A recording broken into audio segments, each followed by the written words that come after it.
So I was about 8 years old when I had my very first great experience with a competition. See, I was in Cub Scouts, and we were given the opportunity to compete in what was called the Pinewood Derby.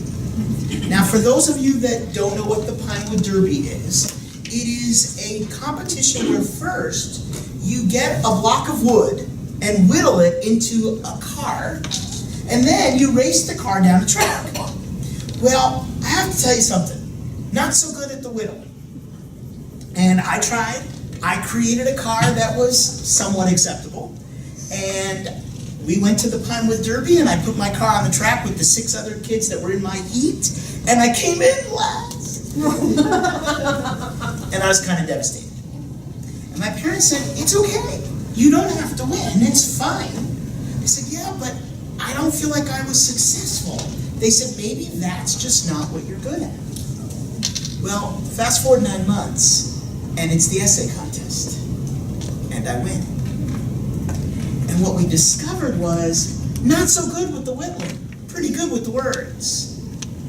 I luckily learned at a young age that I was better off focusing on the things I was good at instead of the things I wasn't. So honestly, never got good at whittling. Didn't look forward to the whittling assignments in Cub Scouts. Never got that merit badge in Boy Scouts. But anything that related to speaking or writing, I was on top of it. You see, one of the things that we've learned is that there are 3 major fault lines growing up. These kind of faulty thinking. The first is that we think everyone thinks the way we do. We think that everyone sees the world exactly as we see it. And so, I'm sure everybody's having a hard time making their car. Well, no, everybody wasn't having a hard time making their car. And I'm sure everyone finds words come really easily to them. No, actually they don't. That's a gift that I got that they didn't get. Which leads me to the second one. We think everyone has the same talents, the same gifts that we have, plus what we see in them that we don't have. So I'm looking at Bruce, who had the coolest Pinewood Derby car, and I'm thinking, wow, it's not fair. How come he's so good at this and I'm not? But you know what? He didn't win an essay contest. I did. We all have our own set of gifts and talents. But what we often do is we see somebody else being really good at something. Wow, Debbie is one of the best salespeople out there. Why didn't I get that gift? Well, but maybe she didn't get some of my gifts. So we have to be aware of that. And the third one, and this one's the most critical on teams, is that when someone says something to us, they're talking about us. Which of course is not true. And yet, we think it is. So when your boss says to you, now don't forget, I need that report on Thursday at 4 o'clock. What's she saying? To give her the report at 4 o'clock. But what is our brain telling us? She's implying that I didn't turn it in late last She night. says she doesn't think I'm going to get it in on time. She thinks I'm lazy. We go to all these things. When in fact, the only thing we know for sure is she wants a report in at 4 o'clock on Thursday. In fact, it's possible she's telling us more about her. What might she be telling us? I'm anxious about getting this report. I'm nervous about this report. I'm anxious about it. What else might she be telling us? Sense of urgency. A sense of urgency? Or she just may be outlining the rules of engagement that, hey, just Absolutely. so I'm not unclear on anything, here's what I'm expecting. Or it's very possible that she herself would really have needed a reminder to get the report in on Thursday at 4. Because of the first fault line. She's thinking, well, I know that if I had to get a report in on Thursday at 4, I would have needed somebody to remind me, so I better remind my people. Sometimes when someone says something to us, they're actually telling us about them more than they are judging us. But our natural assumption is that they're judging us.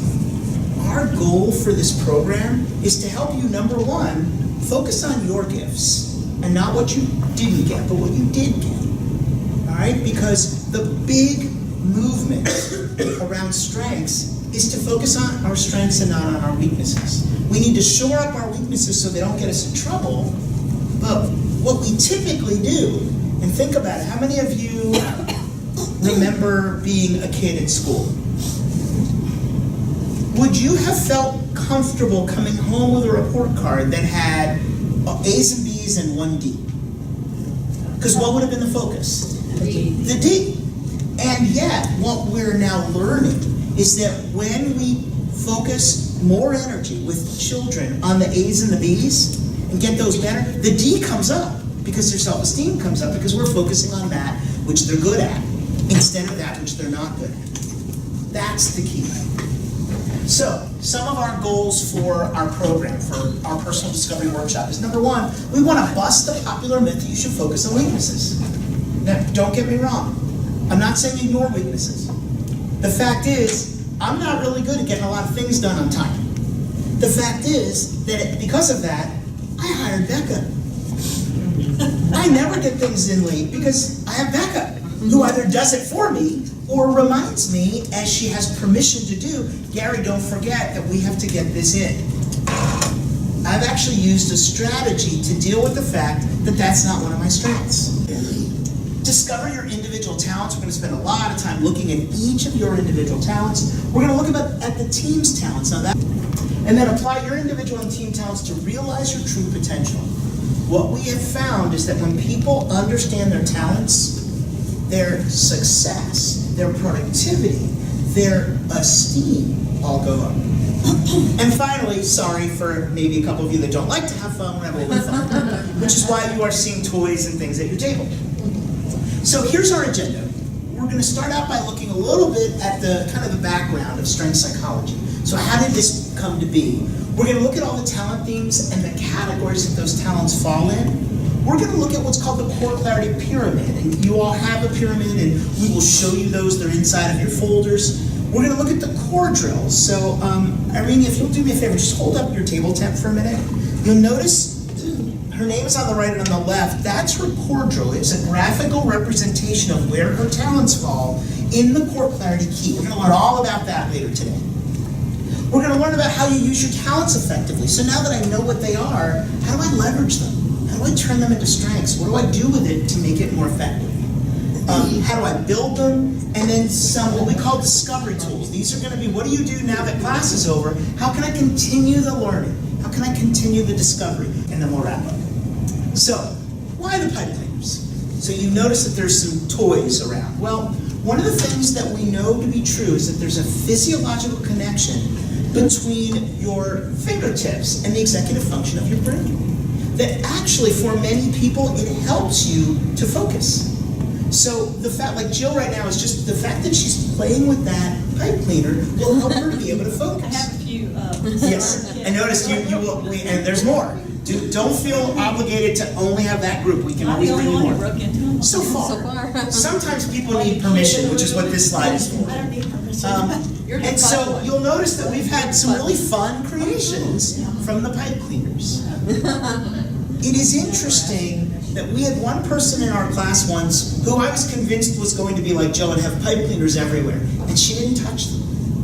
And about 2/3 of the way into the class, I said, Barb, I'm kind of surprised you haven't been playing with your pipe cleaners. And she said, I can't, because if I do, that will become my focus.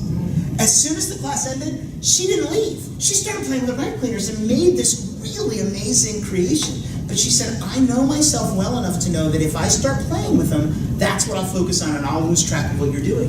I thought that was brilliant. The fact that she knew herself well enough to know that.